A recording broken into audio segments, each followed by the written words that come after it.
வணக்கம். செந்தணலின் பிரதான செய்திகள். விரிவான செய்திகளுக்கு முன் தலைப்புச் செய்திகள். இடைநிறுத்தப்பட்ட உயர்தர பரீட்சைகள் ஆரம்பம். மட்டக்களப்பு மாணவர்களுக்கு விடுக்கப்பட்டுள்ள வேண்டுகோள். வங்கி மற்றும் நிதி விவரங்கள் பொதுமக்களுக்கு விடுக்கப்பட்டுள்ள எச்சரிக்கை. வடக்கு கிழக்கில் 15ஆம் தேதி வரை மழை, குளிரான வானிலை நீடிக்கும். நாட்டில் மீண்டும் அதிகரித்த தங்கத்தின் விலை. கெகலிய ரம்புக்கலவுக்கு எதிரான வழக்கு நீதிமன்றின் உத்தரவு. மட்டக்களப்பில் திருடப்பட்ட துப்பாக்கி, விசாரணையில் சிக்கிய பெண் உள்ளிட்ட 3. கட்டுப்பாட்டை இழந்த கயஸ், 8 வயது சிறுமி பரிதாப மரணம். யாழில் ஐஸ் போதைப்பொருளுடன் கடற்றொழிலாளர் ஒருவர் கைது. ஏக்கர் கணக்கில் பயிரிடப்பட்ட கஞ்சா தோட்டங்கள் முற்றுகை, 3 கைது. வெளிநாட்டில் இருந்து வருகை தந்த கணவன் மனைவி கட்டுநாயக்கவில் கைது. புத்தளம் கொழும்பு பிரதான வீதியில் கோர விபத்து, 3 பலி, பலர் காயம்.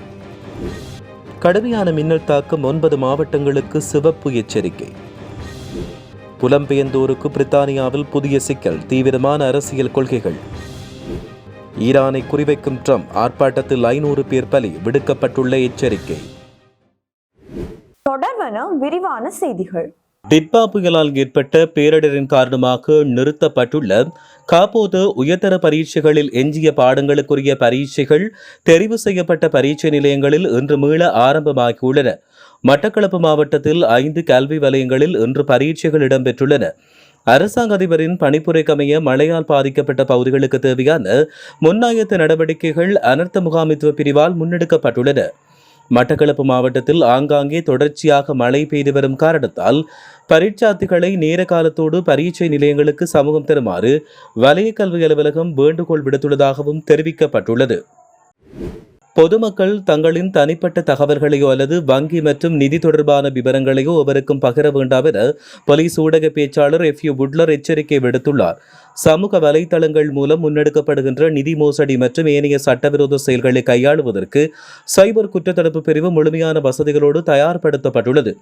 இவ்வாறான குற்றங்களில் ஈடுபடுவோர் கண்டறியப்பட்டால் அவர்களுக்கு எதிரான போலீசார் தயவு தாட்சியமின்றி நடவடிக்கை மேற்கொள்வார்கள் என்றும் குறிப்பிட்டுள்ளார். குற்றப்புலனாய்வு திணைக்களத்தின் தலைமையகத்தில் புதிதாக நிறுவப்பட்டுள்ள சைபர் குற்றத்தடுப்பு பிரிவு முன்னெடுத்துள்ள விசாரணைகளை தொடர்ந்து இந்த எச்சரிக்கை விடுக்கப்பட்டுள்ளதாக தெரிய வருகின்றமை குறிப்பிடத்தக்கது. வடக்கு மற்றும் கிழக்கு மாகாணங்களின் பல பகுதிகளுக்கு கிடைக்கும் பரவலான மழை எதிர்வரும் 15ஆம் தேதி வரை தொடரும் என எதிர்பார்க்கப்படுவதாக யாழ்ப்பாண பல்கலைக்கழகத்தின் புவியியற்துறை தலைவர் பேராசிரியர் நாகமுத்து பிரதீபராஜா தெரிவித்தார். அவர் இன்று வெளியிட்ட பதிவில் மேலும் தெரிவிக்கையில், தற்போது வடக்கு மற்றும் கிழக்கு மாகாணங்களின் பல பகுதிகளுக்கு கிடைத்து வரும் பரவலான மழை வீழ்ச்சி எதிர்வரும் 15ஆம் தேதி வரை தொடரும் வாய்ப்புள்ளதாக எதிர்பார்க்கப்படுகிறது. ஆகவே விவசாயிகள் அதற்கேற்ற வகையில் தங்களின் அறுவடை செயற்பாடுகளை திட்டமிட்டு மேற்கொள்வது சிறந்தது என்று தெரிவிக்கப்பட்டுள்ளது. மத்திய, மேல், சப்ரகமுவ, ஊவா மற்றும் தென் மாகாணங்களுக்கும் எதிர்வரும் 15ஆம் தேதி வரை மிதமானது முதல் சற்று கனமான மழை கிடைக்கும் என்று தெரிவிக்கப்பட்டுள்ளது. அதேவேளை இரவில் வெப்பநிலையில் ஏற்படும் வீழ்ச்சியும் ஈரப்பதன் மாற்றமும் குளிரான வானிலையை தோற்றுவிக்கும் என்றும் தெரிவிக்கப்படுகிறது. இந்த நிலைமை மேலும் சில நாட்களுக்கு நீடிக்கும் வாய்ப்புள்ளதாக அவர் தெரிவித்துள்ளமை குறிப்பிடத்தக்கது. நாட்டில் இன்று தங்கத்தின் விலை 3000 ரூபாவால் அதிகரித்துள்ளது.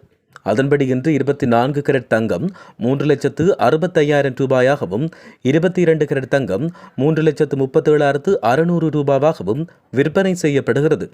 அதற்கமை 24 கரட் தங்கம் 1 கிராம் 45,625 ரூபாவாகவும் 22 கரட் தங்கத்தின் 1 கிராம் 42,200 ரூபாவாகவும் விற்பனை செய்யப்பட்டு வருகிறது.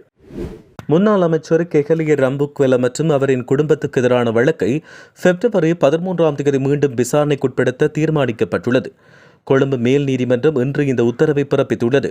கெகலிய ரம்புக்வெல, அவரின் மகன் ரமித் ரம்புக்வெல, மகள் அமாலி நாய்னிகா ரம்புக்வெல மற்றும் அவர்களின் பணியாளரான நிபுணி கிருஷ்ண ஜினா ஆகியோருக்கு எதிராக லஞ்சம் மற்றும் ஊழல் ஒழிப்பு ஆணைக்குழு தாக்கல் செய்த வழக்கு இன்று கொழும்பு மேல் நீதிமன்ற நீதிபதி முகமது மிகால் முன்னிலையில் விசாரணைக்கு எடுத்துக் கொள்ளப்பட்டது.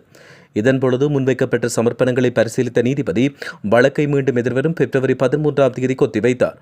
கெஹலிய அமைச்சராக பணியாற்றிய காலத்து தன்னுடைய தனிப்பட்ட ஊழியர் குழாவில் வெளிநபர்களின் பெயர்களைச் சேர்த்து அவர்களுக்குரிய சம்பளம் மற்றும் கொடுப்பனவை தன்னுடைய வங்கிக் கணக்கில் வரவு வைத்ததன் மூலம் ஊழல் செய்தவை மற்றும் அதற்கு உடந்தையாக இருந்தமை ஆகிய குற்றச்சாட்டின் கீழ் அவருக்கு எதிராக லஞ்சம் மற்றும் ஊழல் ஒழிப்பு ஆணைக்குழு இந்த வழக்கை தாக்கல் செய்துள்ளது. மட்டக்களப்பு புனானை வனவிலங்கு காரியாலயத்தை உடைத்து துப்பாக்கி உள்ளிட்ட குறிப்பாக இலத்திரங்கிய பொருட்களை திருடிய சம்பவம் தொடர்பில் பெண்ணொருவர் உள்ளிட்ட 3 பேர் கைது செய்யப்பட்டனர். சித்தாண்டியைச் சேர்ந்த 2 சகோதரர்கள் மற்றும் திருட்டுப் பொருட்கள் வைத்திருந்த பெண்ணொருவர் உள்ளிட்ட 3 பேரே நேற்றைய தினம் கைது செய்யப்பட்டனர். திருடப்பட்ட துப்பாக்கி உள்ளிட்ட பொருட்கள் மீட்கப்பட்டுள்ளதாக வாழைச்சேனை காவல்துறை தெரிவித்துள்ளது. கடந்த 2ஆம் தேதி வாழைச்சேனை கொழும்பு வீதி புனானையில் அமைந்துள்ள பூட்டியிருந்த வனவிலங்கு பாதுகாப்பு காரியாலயத்தின் கதவுடைக்கப்பட்டு அங்கிருந்து சொக்கன் துப்பாக்கி ஒன்று, அதற்கான 3 தோட்டாக்கள், துளைக்கருவியான ட்ரில்லர், எரிவாயு அவனொன்று, விசிறி ஒன்றும் களவாடப்பட்டமை தொடர்பில் முறைப்பாடு வழங்கப்பட்டது. இந்த திருட்டு சம்பவம் தொடர்பில் விசாரணை மேற்கொண்டு வந்த காவல்துறை அந்த பகுதியில் மணல் அகழ்வில் ஈடுபட்ட சித்தாண்டியைச் சேர்ந்த சகோதரர்கள் 2 பேரை கைது செய்துள்ளதாக தெரிவிக்கப்பட்டுள்ளது.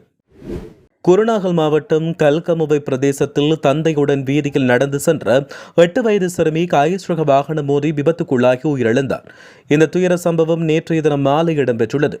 சிறுமி தன்னுடைய தந்தையுடன் வீதியின் ஓரமாக நடந்து சென்று கொண்டிருந்த பொழுது அவர்களின் பின்னால் அதிவேகமாக வந்த கயஸ் வாகனம் கட்டுப்பாட்டை இழந்து அவர்கள் மீது மோதியது. இதில் சிறுமி சம்பவ இடத்தில் உயிரிழந்தார். விபத்தில் சிறுமியின் தந்தை சிறு காயங்களுக்கு உள்ளாகி உயிர் தப்பியுள்ளார். அவர் உடனடியாக வைத்தியசாலைக்கு கொண்டு செல்லப்பட்டு சிகிச்சை அளிக்கப்பட்டு வருகிறார். அவருடைய நிலை ஆபத்தானது அல்ல என்றும் மருத்துவர்கள் தெரிவித்துள்ளனர். விபத்துக்கு காரணமான கயஸ் வாகனம் போலீசாரின் கட்டுப்பாட்டில் எடுக்கப்பட்டதோடு வாகனத்தின் சாரதி கைது செய்யப்பட்டார். உயிரிழந்த சிறுமியின் உடல் பிரேத பரிசோதனைக்காக வைத்தியசாலையில் ஒப்படைக்கப்பட்டுள்ளதாக தெரிவிக்கப்பட்டுள்ளமை குறிப்பிடத்தக்கது. யாழ்ப்பாணம் வடமராட்சி கிழக்கு மருதங்கணி பகுதியில் ஐஸ் போதைப்பொருளுடன் ஒருவர் கைது செய்யப்பட்டுள்ளார். இந்த கைது நடவடிக்கையானது நேற்றைய தினம் முன்னெடுக்கப்பட்டுள்ளதாக தெரிய வருகிறது. மருதங்கணி போலீசாருக்கு கிடைக்கப்பெற்ற ரகசிய தகவலொன்றின் அடிப்படையில் மருதங்கணி கடற்கரை பகுதியில் சுற்றி வளைக்கப்பட்டு தேடுதல் நடவடிக்கை மேற்கொள்ளப்பட்டது. இதன்பொழுது மீன்வாடி ஒன்றில் தங்கிருந்து கடத்தொழில் செய்யும் மன்னார் பேசாலை பகுதியைச் சேர்ந்த சுதர்சன் என்ற 39 வயதுடைய நபரின் உடைமையிலிருந்து 4.79 கிராம் ஐஸ் போதைப்பொருள் மீட்கப்பட்டுள்ளது. கைது செய்யப்பட்டுள்ள சந்தேக நபரையும் கைப்பற்றப்பட்ட ஐஸ் போதைப்பொருளையும் மேலதிக சட்ட நடவடிக்கைக்காக நீதிமன்றில் நேற்று மருதங்கணி போலீசார் பாரப்படுத்தியுள்ளதாக தெரிய வருகிறது.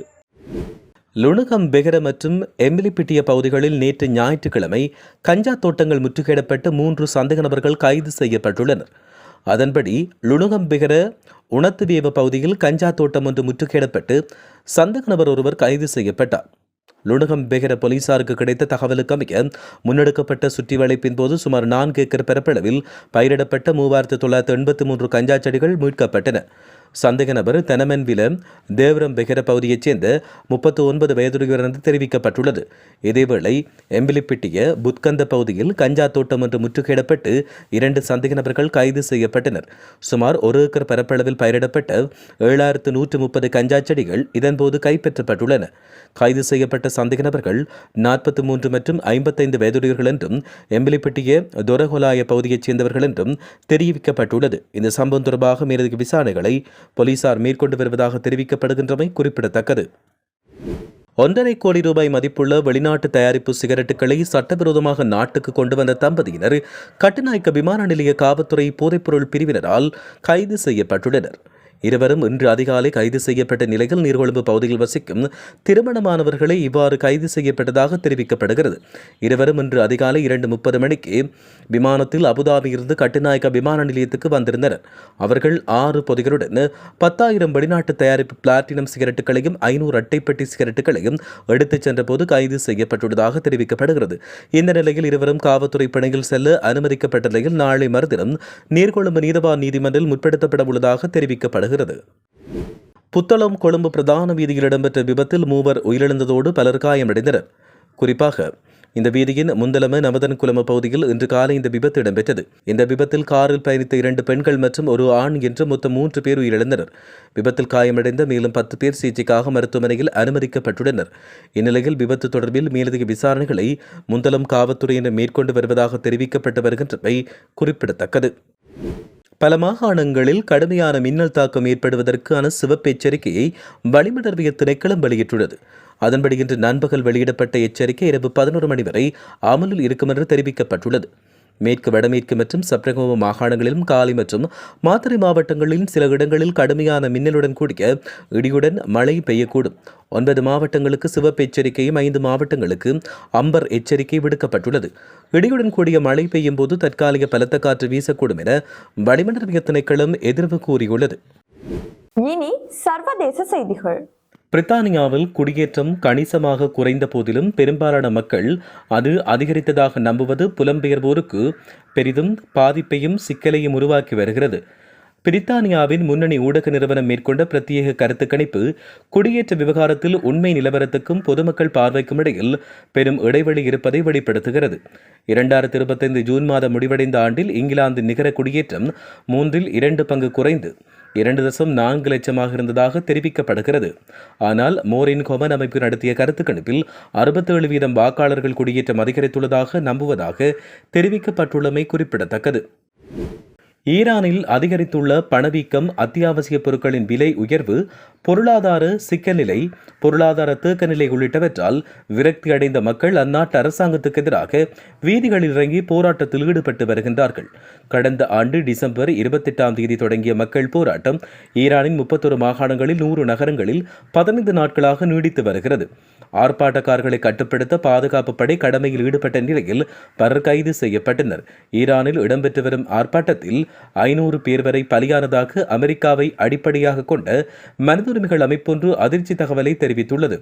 அதில் 8 குழந்தைகள் அடங்குவதாக தெரிவிக்கப்பட்டுள்ளது. போராட்டத்தில் ஈடுபட்டவர்களில் 1600 பேர் இதுவரை கைது செய்யப்பட்டுள்ளதாக தெரிவிக்கப்படுகின்றமை குறிப்பிடத்தக்கது.